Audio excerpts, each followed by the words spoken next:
Setelah berbicara, Tama menatap Daron dan berkata dengan serius, "Tuan Fei, ketika kami kembali dari Hong Kong, saya bertanya kepada Nona Fei apakah ada yang perlu saya bantu. Nona Fei mengatakan bahwa dia tidak memiliki kekhawatiran lain kecuali kesehatanmu, jadi saya datang ke sini kali ini terutama karena permintaan Nona Fei, saya akan menyelesaikan beberapa masalah mendesak untuk Anda." Ketika Sinta mendengar ini, dia tahu bahwa Tama meminta bantuan untuknya. Ketika Daron mendengar kata-kata ini, dia sedikit lebih tersentuh untuk cucunya. Selain itu, ia juga menantikan pernyataan Tama selanjutnya. Dia tidak berharap Tama memberinya pil peremajaan, tapi dia pikir dia masih bisa memikirkannya. Tepat ketika dia menantikannya, Tama berkata, "Tuan Fei, kita sudah saling kenal begitu lama, jadi aku tidak akan memperpanjangnya denganmu. Karena Nona Fei paling mengkhawatirkan kesehatanmu, maka aku membuat pernyataan di sini hari ini, selama kamu dapat mendukung Nona Fei dalam pengelolaan keluarga Fei, sebagai gantinya, aku akan menjamin hidupmu selama 10 tahun lagi." Daron segera bersemangat dan bertanya dengan cepat, "Apa Tuan Renza, apa yang kau katakan itu benar?" Tama mengangguk dan berkata dengan tegas, "Apa yang saya janjikan di sini pasti akan saya lakukan." Daron menangis dalam sekejap. 10 tahun, janji ini lebih penting baginya daripada harta kekayaan apapun. Jadi dia berdiri, mengepalkan tinjunya, dan dengan hormat berkata, "Terima kasih Tuan Renza atas kebaikan Anda yang luar biasa. Saya tidak akan pernah melupakannya." Setelah mengatakan itu, dia ingin berlutut. Tama mengulurkan tangannya untuk menghentikannya saat ini, dan berkata dengan serius, "Tuan Fei, jangan terburu-buru untuk berterima kasih padaku, aku punya syarat lain, Anda harus menyetujuinya." Daron buru-buru berkata, "Tuan Renza, tolong beritahu saya, belum lagi satu syarat, bahkan jika ada 10 atau 100, saya pasti akan menyetujuinya." Tama berkata dengan ringan, "Saya ingin Anda benar-benar berhenti menawar pil peremajaan mulai sekarang." "Apa? Berhenti menawar pil peremajaan?" Mendengar kata-kata Tama, ekspresi Daron awalnya terkejut, dan kemudian dia bertanya dengan sedikit panik, "Tuan Renza, kenapa kau mengungkit hal ini?" Tama menatapnya dan berkata dengan sangat acuh tak acuh, "Jika pelelangan berlanjut tahun depan, Tuan Fei, menurut Anda dengan kekuatan ekonomi Anda, bisakah Anda berhasil melelang pil peremajaan terakhir?" Ini, Daron tidak bisa tidak mengingat adegan lelang pada waktu itu. Batasnya hanya 200 miliar dolar AS, tetapi harga yang diminta Marshall hampir 2 kali lipat dari harga dirinya. "Jika pil peremajaan masih dengan harga ini tahun depan, saya tidak mampu membelinya. Belum lagi aku tidak bisa mengorbankan kepentingan seluruh keluarga Fei untuk kepentingan egoisku sendiri.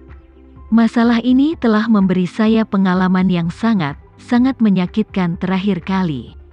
Pelajaran yang dipetik, jadi, dalam arti akal, saya tidak bisa membuat kesalahan yang sama untuk kedua kalinya." Ini juga berarti bahwa dia pada dasarnya kehilangan kualifikasi untuk bersaing memperebutkan pil peremajaan. Namun, baginya, bahkan jika dia tidak bisa bersaing untuk mendapatkan seluruh pil peremajaan, dia setidaknya bisa bersaing untuk keempat atau setengah. Jika dia berhasil memenangkan salah satu dari mereka, dia setidaknya bisa hidup 3 hingga 5 tahun lagi. Bahkan jika Tama telah berjanji untuk membuatnya tetap hidup selama 10 tahun lagi, tidak akan pernah ada terlalu banyak hal seperti mengangkat tangannya. Jika dia benar-benar membiarkan dia menyerah kompetisi untuk pil peremajaan, itu sama dengan memotong cara penting untuk meningkatkan harapan hidup. Tepat ketika dia ragu-ragu, Tama berkata dengan dingin, "Tuan Fei, kamu perlu memahami satu hal. Apakah lelang pil peremajaan akan diadakan secara normal di masa depan tergantung pada preferensi pribadi saya, dan suatu hari nanti saya mungkin memutuskan bahwa saya tidak ingin melakukan ini lagi, Orang-orang di seluruh dunia tidak punya tempat untuk membeli pil peremajaan, dan pada saat itu, kamu akan menemukan bahwa hanya janjiku yang benar-benar berharga. Kata-kata Tama membuat Daron sadar dalam sekejap. Pada saat yang sama, dia juga mengerti bahwa Tama datang untuk menemukan tujuan sebenarnya kali ini. Tama berjanji untuk membuatnya tetap hidup selama 10 tahun lagi, yaitu untuk membiarkan dia sepenuhnya membantu Sinta, dan pada saat yang sama menyerahkan seluruh keluarga Fei untuk menawar pil peremajaan. Adapun pelelangan pil peremajaan, sepenuhnya terserah pada Tama untuk membukanya atau tidak. Jangan katakan apakah ada banyak lelang pil peremajaan, dan semakin banyak lelang, semakin sedikit lelang. Hanya berbicara tentang sumber keuangan Tama saat ini, mungkin tidak butuh waktu lama baginya untuk memandang rendah pendapatan dari pelelangan pil peremajaan.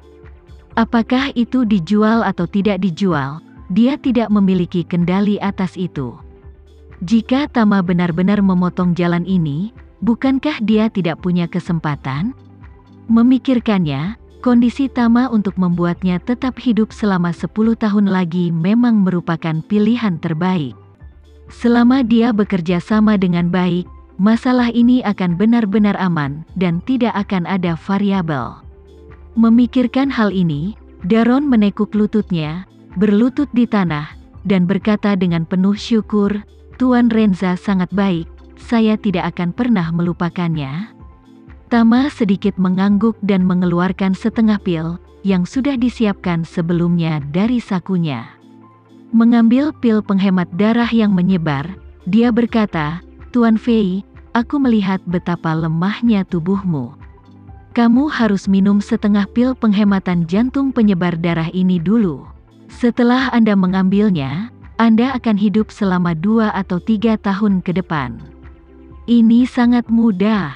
Daron langsung terkejut. Meskipun setengah pil penghematan jantung penyebar darah Tama telah menyelamatkan nyawanya, karena dia terlalu lemah pada saat itu, kekuatan obat tidak membuat tubuhnya terasa mudah. Dapat dikatakan bahwa seluruh orang masih memiliki perasaan sekarat. Hanya saja usianya ada di sini, bahkan melalui cara pemulihan biasa, tidak mungkin untuk membuat perbaikan dalam kondisi fisiknya. Oleh karena itu, baginya saat ini, satu-satunya yang benar-benar efektif adalah pil yang diberikan Tama untuknya saat ini. Sekarang, Tama mengeluarkan setengah dari pil penghematan jantung penyebar darah untuknya.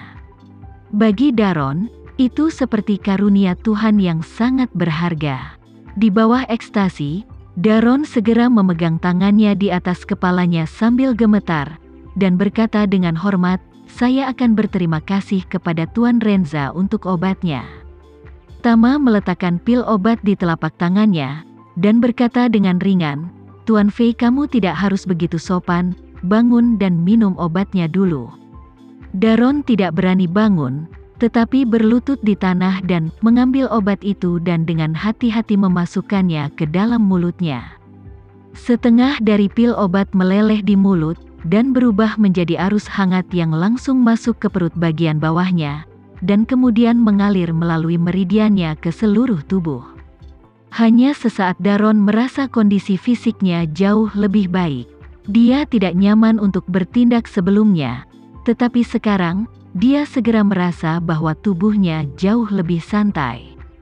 Tepat ketika dia jatuh ke dalam ekstasi dan dengan hati-hati mengalami kegembiraan yang tak terlukiskan di tubuhnya, Tama di depannya berkata, "Tuan Fei, jaga tubuhmu, dan dalam 2 tahun, aku akan menyiapkan untukmu setengah dari pil tersebut." Daron berkata dengan penuh terima kasih, "Terima kasih Tuan Renza, atas perhatian Anda, dan saya akan lebih memperhatikan pemeliharaan kesehatan di masa depan, dan menjalankan amanah Tuan Renza." Tama mengangguk, mengulurkan tangannya untuk membantunya berdiri, lalu dia berkata dengan acuh tak acuh, "Oke, ini sudah larut, jadi saya akan kembali dulu."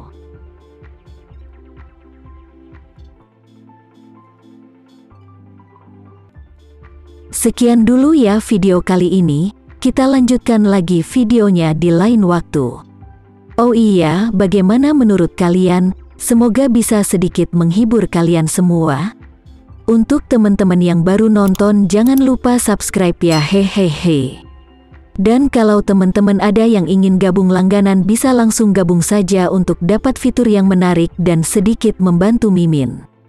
Terima kasih banyak sudah menonton, sampai jumpa lagi, bye bye bye.